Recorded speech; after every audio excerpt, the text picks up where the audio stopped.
कांग्रेस नेता राहुल गांधी ने महाराष्ट्र चुनाव में धांधली के आरोप लगाए थे, जिस पर निर्वाचन आयोग ने राहुल गांधी को औपचारिक पत्र लिखने को कहा, जिस पर कैबिनेट मंत्री अनिल विज ने कहा कि ये राहुल गांधी का राजनीतिक रोना है। रोने के बहुत तरीके होते हैं, जब भी हारते हैं तो कभी ईवीएम को बोलते हैं तो कभी चुनाव आयोग को, लेकिन यह हिमाचल जीते तो कुछ नहीं बोले, कर्नाटक जीते तो यह नाचे गए लेकिन कुछ नहीं बोले। विज ने सवाल उठाते हुए कहा कि चुनाव आयोग तो एक ही है, अब कांग्रेस बिहार के चुनाव में जो उनकी हार होने जा रही है उसकी भूमिका तैयार कर रहे हैं। विज बोले कि कांग्रेस पार्टी किसी भी संवैधानिक प्रजातंत्र पर विश्वास नहीं करती। इन्होंने पहले भी तानाशाही से शासन किया। कांग्रेस तानाशाही है और तब भी यह देश की प्रजातंत्र पर विश्वास नहीं करते। देखिए, राहुल गांधी जी का ये राजनीतिक रोना है। रोने के भी कई तरीके होते हैं। जब भी ये हारते हैं, कभी ईवीएम को, कभी चुनाव आयोग को लेकर उठते हैं, लेकिन ये हिमाचल जीते, इन्होंने भंगड़े पाए, किसी की शिकायत नहीं करी। ये कर्नाटक जीते, ये नाचे घूमे गाए, किसी की शिकायत नहीं करी। चुनाव आयोग तो वही है, ईवीएम भी वही है। ये अपना अवलोकन करने की बजाय कि कांग्रेस पार्टी अब क्षण क्षण इस देश से समाप्त हो गई, खत्म हो गई है, उसको देखने की बजाय ये दोषारोपण करते हैं। और ये अब बिहार के चुनाव में जो इनकी करारी हार होने जा रही है उसकी भूमिका तैयार करते हैं। जो इनकी हार होने जा रही है तो उसकी भूमिका तैयार करते हैं। और ये पार्टी, कांग्रेस पार्टी, इस प्रजातांत्रिक देश की किसी भी संवैधानिक संस्था पर विश्वास नहीं करती, ना चुनाव आयोग पर करती है, ना कोर्ट पर करती है, ना सीबीआई पर करती है, ना ईडी पर करती है। जितनी भी संवैधानिक संस्थाएं बनी, क्यों नहीं करती? क्योंकि इनके दिमाग में तानाशाही है। ये तानाशाही से इन्होंने पहले भी शासन किया। जब इनका शासन रहा, आपने इंदिरा गांधी का समय भी देखा, लोगों को उठा के 1.5 लाख से ज्यादा लोगों को उठा के जेल में डाल दिया। कौन से कानून थे?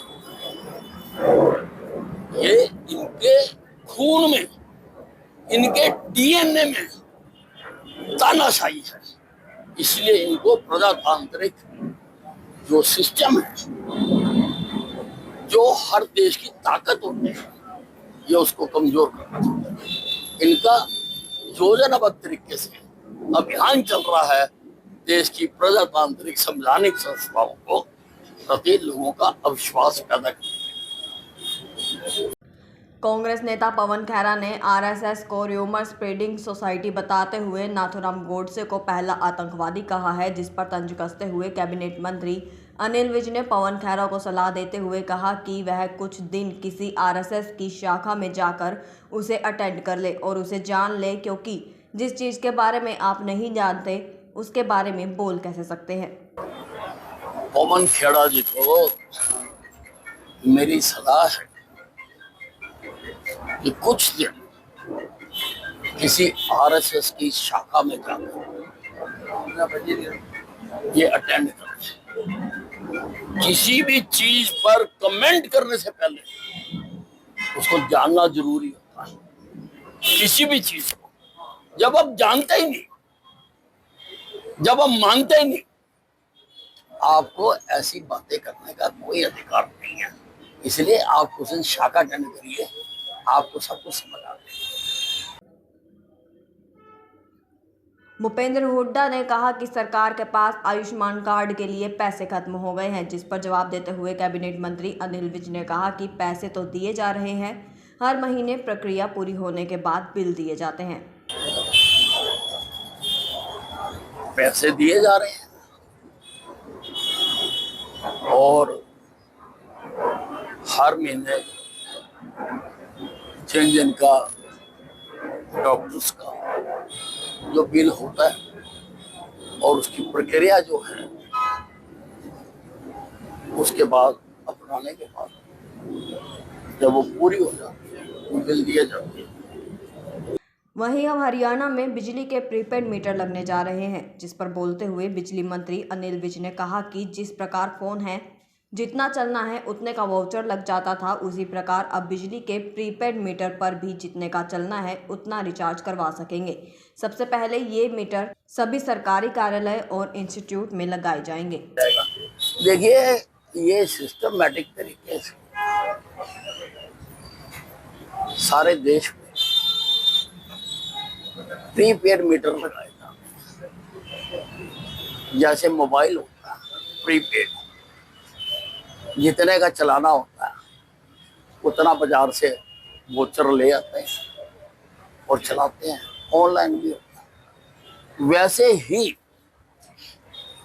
ये लोगों के घरों में अब प्रीपेड मीटर लगेंगे।